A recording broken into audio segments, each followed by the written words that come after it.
Greg Hook is a Saskatchewan-born innovative master chocolatier who went to cooking school in England, where he realized dessert pastries and chocolates, rather than beef and mushy peas, were his foods of choice. He now devotes his days to creating unique chocolate products at his Vancouver shop called Chocolate Arts, and it is my pleasure to welcome Greg Hook back to Studio 4 to tell us more. Happy Easter. Same to you. I think even if you're not a Christian and you don't celebrate Easter, you still like chocolate. Well, it's one of those. Thinking. I think it was one of those occasions that a chocolate company way back when sort of created in that sense. But we do associate chocolate with Easter. I remember Easter egg hunts as a child. Do you remember as a young chocolate maker when you tried to make your first egg or your first bunny or your first rocket ship? Yeah, I've learned a lot of things over the years to how to make things easier than I did in the past. So I bet. Absolutely. Mm-hmm. It's National Peanut Butter and Jelly Day in the USA. Did you know that? I did not know I that. read it online. I hope it's right. Well, I didn't. Who knew we had a National Peanut Butter and Jelly Day? Well, and in honor of that, we didn't know that, but we do a peanut butter and jelly egg, which really works on so many different levels. It's really great. Okay, and tell me about the ingredients in a peanut butter and jelly egg. Well, it's sort of, we use something in there. We put one thing called fouettine, which is it's sort of like a crunchy cookie wafer. We use organic peanut butter, and then we do a house-made raspberry jelly that we set with pectin, natural pectin, and all of that. But it almost tastes like there's a little bit of butter in there as well, but it tastes like your morning toast because it has the crunch of like the toast, the peanut butter, and the jelly, and it works on so many different levels. So it's like a chocolate croissant, sort of, but not, and all of that. Yeah. And so I know that you have a philosophy that runs through your shop. Basically, it's what? Organic as it can be? As organic as it can be whenever we can, as local as possible, using as many local ingredients as possible. We've just done a new chocolate where we use a stout from a local brewery in a lovely chocolate, and that works on another different level. I'm sure, a stout. Yeah, an oatmeal stout, and it's just, yeah, it's gorgeous. So what do you mean? You put that in the chocolate, or it's inside the egg?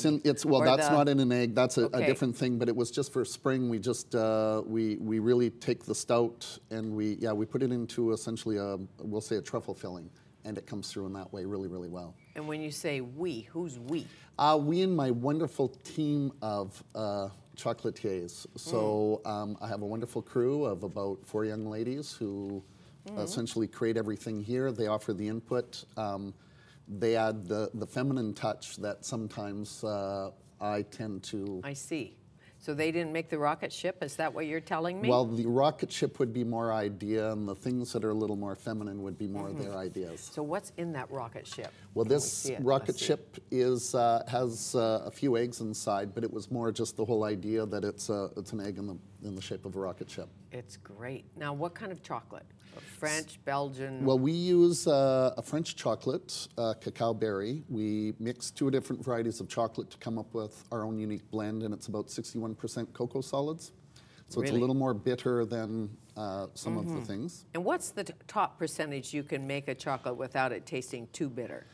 Oh, you can go as high as 80% is about the bitter, the most bitter that I like. Anything above that gets a little much for most people. Well, there's a controversial report on the weekend that if you eat chocolate, you get skinnier. and then the scientists came in and said, well, that's not really it. What it did was, the study, from what I can understand, is that skinnier people eat chocolate.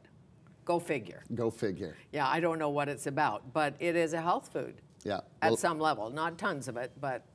Well, it is, and it's what I find is if I eat a very high cocoa content chocolate when I have a craving for sugar, it really, a small amount, and it really just quells that. So that normally I could eat 3 or 4 really sweet chocolates. If I eat a really high cocoa content chocolate, it stops me in my tracks. Well, and chocolate fans are now saying, and this was another scientific report, don't know who did the science, so don't take this to the chocolate bank, but that if you eat chocolate, it helps you sleep. Does that make sense? I would think it would wake you up.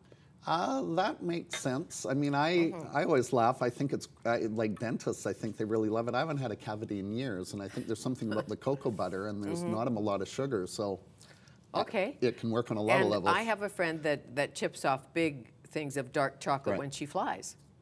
Just says she doesn't ever get a bug on an airplane.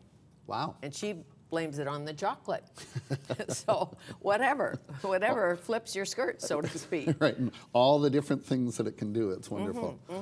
What about the politics of chocolate worldwide, getting chocolate, importing chocolate, figuring it all out? Well, it's, what we've done is we've looked at the whole issue, and we've aligned ourselves with a company that we buy our chocolate from that has good corporate and sustainable ethics and all of those things. So they've really done their work. They've recognized that it was an issue, and they had already taken care of it many years before it came to the forefront. It's more very large candy bar manufacturers that are buying chocolate on the spot market where quality doesn't really matter, where a number of the issues have really come from. So the ethical issues, the labor issues, all of that. Who grows the best cocoa beans? What countries? Well, they're the best, generally it's stated to be in South America. And it's more because that's where a certain kind, there's two kinds of cocoa trees. One has high yield, low flavor, low yield, high flavor. So those are mostly grown in South America. Some of the best milk chocolate comes out of beans from Indonesia, in Java.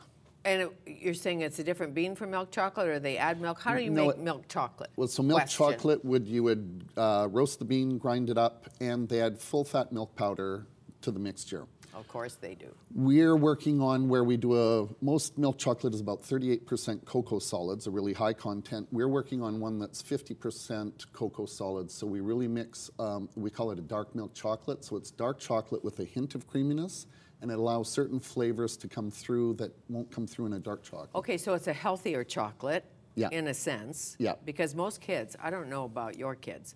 Do you have kids? I do. Okay, they seem to like the milk. Well, they like the sugar, but my kids are, what I've noticed is they start to graduate. And when we have the young children come into the store, the kids that love dark chocolate always get a special treat from me, so. So you're hooking them, so to speak. Well, it's just better for them in the long run, less sugar. So tell me about this beautiful bunny. Well, this was a creation one of our young chocolatiers, Genevieve, created, and she, these are modeling chocolate, so it's a wonderful thing where you mix essentially chocolate with corn syrup, and it becomes like a chocolate plasticine. And you can form it in all sorts of different ways, and that's what she's done with these flowers. And is it just eggs? It looks like a bunny to me. Well, now that you look at it, it is a little bit of a bunny. Yeah, it's like a surreal bunny. It is like a surreal bunny. I mean, I know it's eggs all put together in juxtaposition, but it could be, it's a side view of a bunny. Of a hopper. Absolutely. Maybe she had that in mind. She probably did. Do you think? And so the little leaves and the beautiful flowers and all of that. Is it chocolate or is it something else? Yeah, that's the modeling chocolate where we can, it's literally you can fold it and work it like plasticine, and then it sets hard, and then she's sprayed it with a little colored cocoa butter. And how long would this last, say? This would last for a long time. There's nothing perishable in it. It's always when we add cream and things that chocolate becomes perishable, but chocolate itself, so this would last for months and months. Sure, and you could put it in the center of the table at Easter dinner, and everybody could have a nibble. Absolutely, they'll just have to break it. I know, it's hard though when it's so beautiful. I know, but that's why we tend to create other things that are a lot easier to eat. Like the ugly men or something. Yeah, something, so I can eat one of those. I can eat one of those. Not a problem. So on your right, what does that say? There's letters on it. Well, this is, Sarah, we call this our alias egg, and this is so that people can come in, and if they request a name, we can add their name to the name. Oh, great, the alias egg. Yeah. Any name? Why not? Why not? And what are the letters made of? Chocolate? Those are chocolate, and we've just used a little bit of edible luster just to give them a little bit of pop. Okay, edible luster, he says, which means? It means that it's a food-safe concoction that has a little bit of shine. And I don't really know how they make it, but they say that it's fine. And when you're making something, creating something like an alias egg or a sculptural showpiece, what can go wrong? Like you're just about to put the last little egg on this, And not a whole lot anymore, but you know, if you were to construct something that's very high and tall, it's like architecturally, if it's not sound, it's going to fall down. Right. You know, we've done things, anytime that you do something, we did a bunny that had very delicate whiskers, and of course, the whiskers are the thing that's going to break off. So it's really, if you plan it correctly and put in things in the right place, they're fine. Okay, and inside the rocket ship, did you tell me? Yes, there were some eggs in there. We have our treasure egg is filled with little marshmallows and candied peanuts, little mounds that are coated in dark chocolate. They're really fun. Really? So surprise. That's this one. Yeah, the treasure egg. And we have a dotty egg, and this is our signature egg filled with all sorts of different truffles and things. Pop Rocks Bunny. Where's Pop Rocks Bunny? The Pop Rocks Bunny, this is real fun. So we've discovered, we'll say they're neutral flavored Pop Rocks. So it's a candy, you know, the candy when there's those Pop Rocks, and we also do that in something. We have the Robo Pop, and we have a little sucker with a robot on it, and there's Pop Rocks in that as well. What's a Pop Rock? It's a fizzy candy that when it hits your mouth, it starts to sparkle. So kids would eat them a long time ago, and we've discovered that anytime that I give them to my kids or anything like that, they're so all over it. It's so much fun. And it adds a little bit of fizz. For sure. So it's a little bit of fizz, fizz, pop, pop, fizz, fizz. Yes. Not an Alka-Seltzer. But like we used to eat Smarties. Right. They still have Smarties that had a little bit of fizz, but this Pop Rocks are bigger fizz. There's a bigger fizz. They use some form of, baking powder or something so that they really, they really sparkle. No kidding. So, and for the adults, looks like, are those truffles? Those are we've been doing these for like 18 years now, our coconut and lime eggs. So coconut and lime are just a magical combination, and it tastes like almost like a lime tart inside of a chocolate shell. Oh, I bet it's delicious. Everybody in the world likes coconut except me.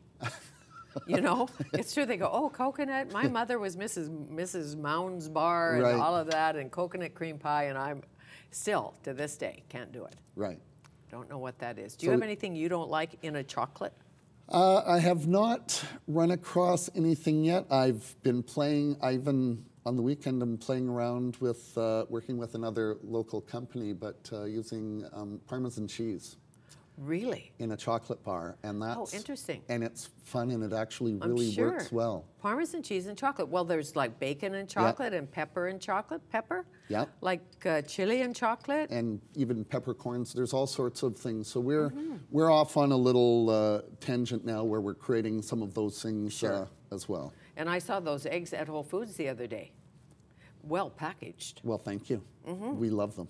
And so peanut butter and jelly, the s'more egg, is that from the Girl Scouts? The brownies? Essentially, yes. Around the fire? We make a marshmallow, and we use a blowtorch and give it a little caramelly flavor, and we have some organic little graham wafers.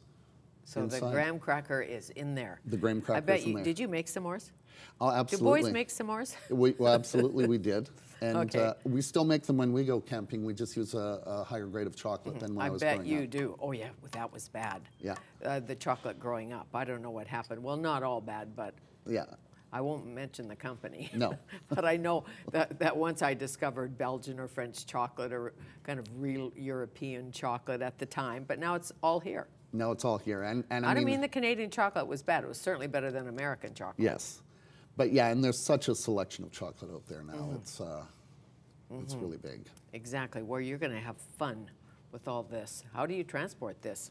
Oh, carefully. Carefully, but what we've done is over the years we've looked at it and we've said we always have to design things so that the client can get them to where they have to go and have it all be in one piece. Right, and if you drop it, you can melt it down and make another. Yeah, or we just will end up, if we drop it, we just let someone eat it. Exactly, so everybody's hoping you drop it. Thank you. Thank you, happy Nice Easter. To see you, happy Easter. Greg Hook, Chocolate Arts on, what's the street? We're on West 3rd Avenue West 3rd, now. That's right.